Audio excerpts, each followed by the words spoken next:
Like the MC said, I have a profound sense of duty that I stand before you today to welcome you to this significant and epoch-making occasion, the commissioning of the newly acquired vehicles for the Nigerian Correctional Service.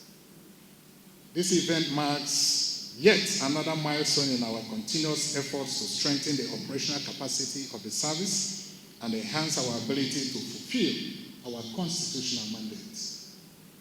Today, we are commissioning a total of 39 operational vehicles, specifically procured for the safe and efficient transportation of inmates to and from courts. These vehicles will be distributed strategically across our commands based on identified operational needs and pressing demands. In addition, ladies and gentlemen, to the escort vehicles also to be commissioned today are 5 bullet-resistant guard boots.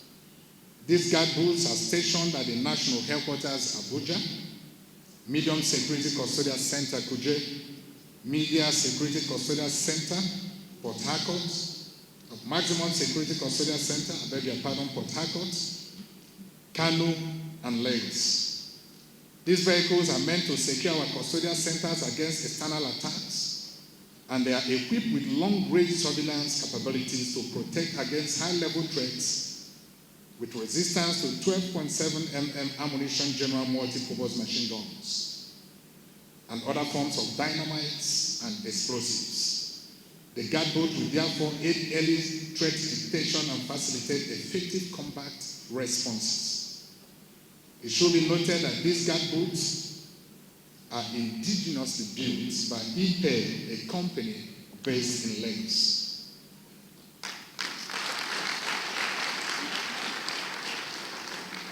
The acquisition of these vehicles directly responds to the evolving challenges facing the Nigerian Correctional Service, particularly in ensuring the timely production of inmates in courts. As clearly outlined in the Nigerian Correctional Service Act of 2019, one of our core functions is the conveyance of remand persons to and from courts in motorized formations. These new additions to our fleet will significantly bolster our capacity to meet this critical aspect of our mandates. Beyond enhancing inmates court attendance, these vehicles play a vital role in addressing the long-standing issues of awaiting trial persons in our custody. Honorable Minister, sir, ladies and gentlemen, it may interest you to know that as Monday, 17 February 2025, our total inmate population stood at 80,066. Out of this number, 53,225, representing 66%, are pre-trial inmates, while only 26,841, representing 34%, are convicted inmates, require regular attendance to courts. With this strengthened feat today, we are poised to improve court attendance, thus playing our part in the swift administration of justice and contributing to the overall decongestion of our correctional facilities. This development aligns perfectly with the broader vision of the federal government to reposition the Nigerian Correctional Service for enhanced efficiency, professionalism, and compliance with international best practices. I would, at this juncture, like to extend my deepest appreciation to His Excellency, the President and Commander-in-Chief of the Armed Forces of the Federal Republic of Nigeria, Senator Bola Ahmed Tinubu, GCFR, for his unwavering commitment to reforming the Nigerian Correctional Service and for approving the procurement of these vehicles. What else can I say, ladies and gentlemen? My sincere gratitude and appreciation as well goes to our dynamic, indefatigable, youngest minister in the park, highly cerebral, very territorial, the Honorable Minister of Interior, Honorable Dr. Olubunmi Tunji-Ojo, whose tireless efforts and support have made this achievement possible. I think he deserves another round of applause. Sir, on behalf of the entire officers and men of the Nigerian Correctional Service, I say a heartfelt thank you. for your dedication to service.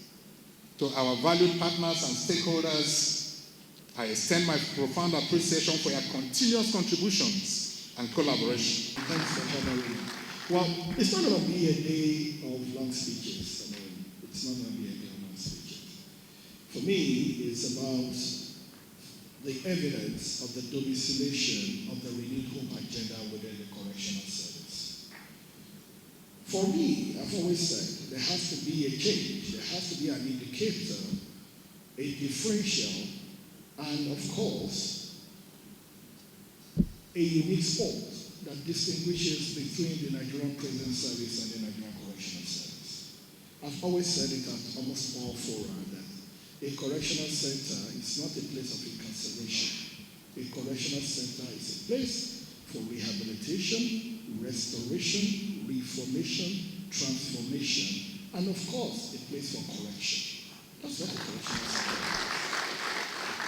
The name did not just change as a matter of semantics or as a matter of English from prisons to correction. There is something we call the spirit behind every law. There's an intent behind every law.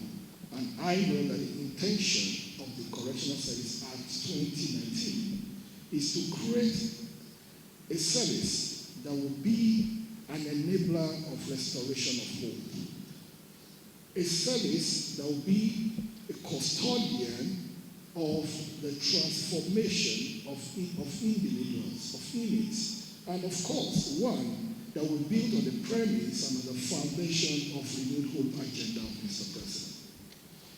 When a child or a citizen or anybody goes to a correctional center, the idea is not to condemn them. The idea is to rehabilitate them. So once condemnation takes the place of transformation and rehabilitation, then what you get is a failed system. I want to thank the NCoS Correctional Service because what we are seeing today is restoration and what I call hope alive. So for us, we still have a lot to do, but the good thing is this. We're not yet where we need to be, but the good thing is we're not where we were. So we're making progress. We're making progress. I would like to respond very briefly to my brother Dave. I call him Dave in the house. He spoke about we encouraging our officers. I want to thank you for that, but I want to also tell you, and I put it on record, that President Bola Ahmed Tinubu has done more in terms of welfare for the correctional service than anybody in history. It will interest you. In 2 years, within the space of 18 months, President Bola Ahmed Tinubu approved the promotion of over 50,000 paramilitary officers. We eradicated the syndrome of stagnation in the service. As I speak, we do not have any backlog of promotion. And it's the first time in the history of the board since 1986 that the board has achieved that. So there is career progression of our officers. As a matter of fact, yesterday we had our board meeting and we approved the commencement of the 2025 promotion exercise yesterday. So, this is February. We are starting the process of promotion officially on the 9th of March, 2020. For our senior officers in the house, they will tell you a lot of them got stagnated for so many years. There are people today that are DCGs that would have been DCG years back. There are SCGs in the house that, under normal condition, could have been DCGs. There are controllers that would have even been DCGs. But because we had career stagnation. But this president came and said, an encouraged and motivated staff is an efficient staff. Decided to change the narrative. And I tell you, our officers will tell you, is not business as usual. It's business as usual. We must also appreciate the President for also approving the expansion of the structure in terms of vacancies. He expanded it to create room for more promotion necessary, for more people to be elevated, for career fulfillment, and for people to be able not just to dream, but to be able to fulfill their dreams.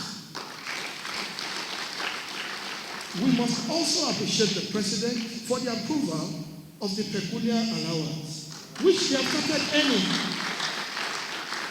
We must also thank the President for the issue of their insurance policy. So we must also thank the President for the increment in budgetary allocation for paramilitary. And we must thank the President for the approval of the establishment of a National Paramilitary Academy, which is a degree-awarding institution. Just like the military, they have the NDA, where they catch Nigerians young, mold them to find officers in pursuit of national service.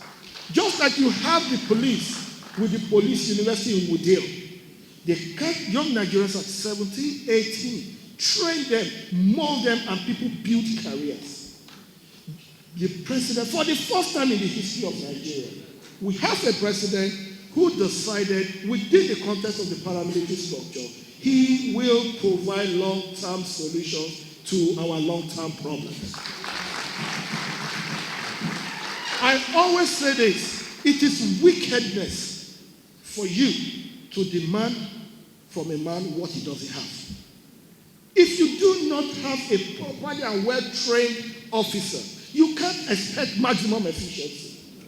And what has this President done? He has gone to the cradle, gone to the foundation, gone to the basis, reinforced the foundation of paramilitary.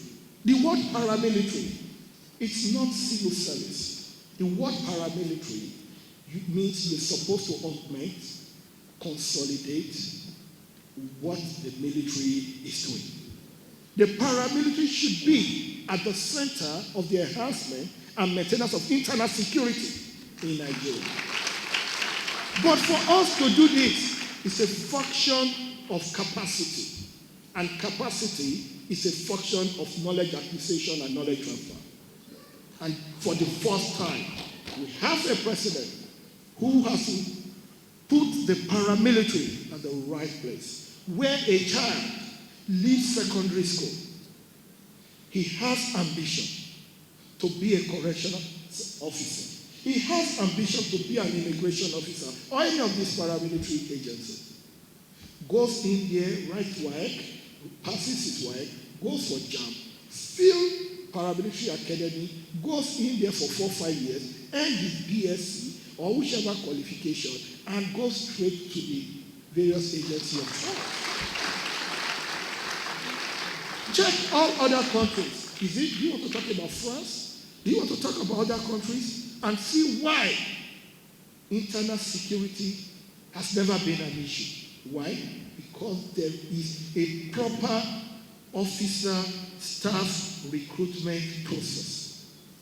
Paramilitary job, with due respect, I say this, it's not a poverty alleviation project. It's not. It's not an empowerment program. It's not for you to do for somebody, people that have looked for a job and they just see it as, let me just take this one. It's beyond that. It's a profession of pride. It's a profession, it's a career of choice. And the President today has brought us something that we lacked. Something we've lacked in the last 50, 60, 70 years of existence of paramilitary agencies. And what's that thing? Professional pride and dignity. So for me, just to respond to what you said, this President has given us his all. and I put it on record, there is no memo, nothing that pertains to the paramilitary in terms of career progression, in terms of welfareism, that we have put in front of the president that he has not done. Nothing. And to our officers here, you can confirm, maybe it has ever been as good as this. No, you can answer. It has never been as good as this. Before, when I came in 2023, we did promotion of 2022. But now, this is February, we are already talking of 2025 promotion. The expansion of the structure is costing government money, because when structure expands and people are promoted, salary will increase. But the president is not holding anything back in his pursuit of giving you joy and fulfillment. And that is why I hold nothing back when it comes to discipline. Because the president has not held anything back. And to whom much is given, much is given. I want to say this very clearly.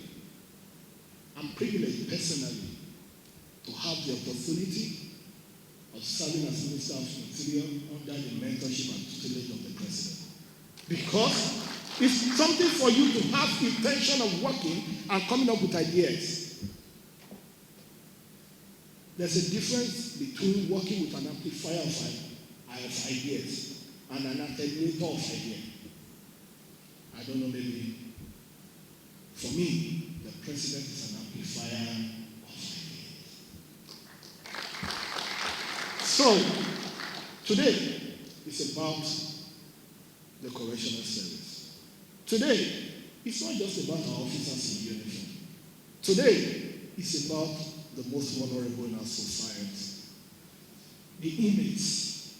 When you have 66% awaiting trial, it means the basic point of consideration is logistics. Because you must convey them. That's logistics. We'll see. The benefits of the correctional service,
wished to be with you this morning, but due to some other engagement, was not able to make it, has delegated us to represent him here.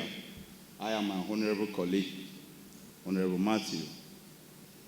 I want to say it gladdens our hearts with this good news of what is happening through the efforts of our brother, the Honorable Minister Tunji-Ojo.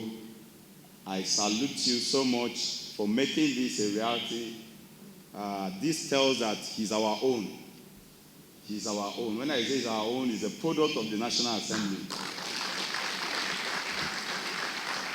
So he has already known your yearning, your problems, and he has already started solving them without delaying. And that's why we are here for commissioning today. So I thank you so much carrying out our Mr. President Renew Hope agenda to the country at large. These are part of it.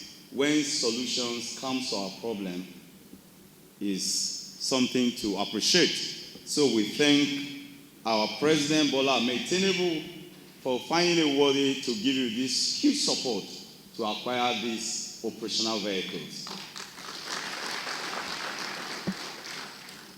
Having said this, as a member of this very important committee of reformatory, during our oversight alongside with our chairman, we've noticed some of the things that have been needed, and this was part of it.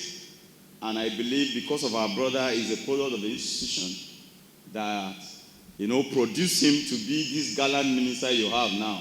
Make it a possible one to have this, one of the prayer answer. Having said this, Honorable Minister, sir, I want to, like the Oliver twist, we'll ask for more. And my asking for more is also to see how, to improve in some of these their facilities, correctional facilities. At the course of our oversight, we saw some of these challenges, too much inmates in some cells, much populated, that was really causing some of the issues that wish not to happen. And also, in times of feeding, yes, they are trying very well, but we want to plead with you to increase it more for them. And also, the officers in charge, of course, there's always a saying that when you make a man very happy, he will give in his best. So the officers deserve to be happy. These are the message from our able chairman. And he also said I should let the reformatory correctional service to know that we as National Assembly members are committed strongly to make sure that you receive every necessary welfare and support that we can offer from the National Assembly. Our acting CG of the Correctional Center, I want to congratulate you for starting in a very strong note and a successful one at that. And I pray to God Almighty that these vehicles will serve you very well. And very soon I trust my brother Tunji is going to surprise you with more. I thought you appreciate him very well. He's going to surprise you with more. I trust him. He's somebody that is up and doing. Yesterday, or a day ago, when he was telling us that you can get... That is why, even as the chairman is not in town, he's attending to another very important national assignment, he decided that I must be here. He has asked me to congratulate the Honorable Minister and the CG Corrections for this noble feat. Even the dead deserve comfort. That is why we prepare our dead bodies very well. In the same vein, even the condemned criminal desires comfort. And if you are custodying a criminal, whether condemned or pre-trial, there's an attempt to correct him. And you cannot correct anybody when you put him in very harsh conditions. That is why the acquisition of these vehicles is very important. And we are aware that the vehicles are properly decorated and made comfortable, because our inmates or those being transported to courts should be properly taken care of while being driven around. So it's a very good venture, it's a good gesture for the development and progress of our country. Yet, it is good, Honorable Minister, that you have not made those vehicles so comfortable that the rest of us will start desiring to be driven in them. So my principal asked me to say hello to all of you and thank you for the deed. Thank you.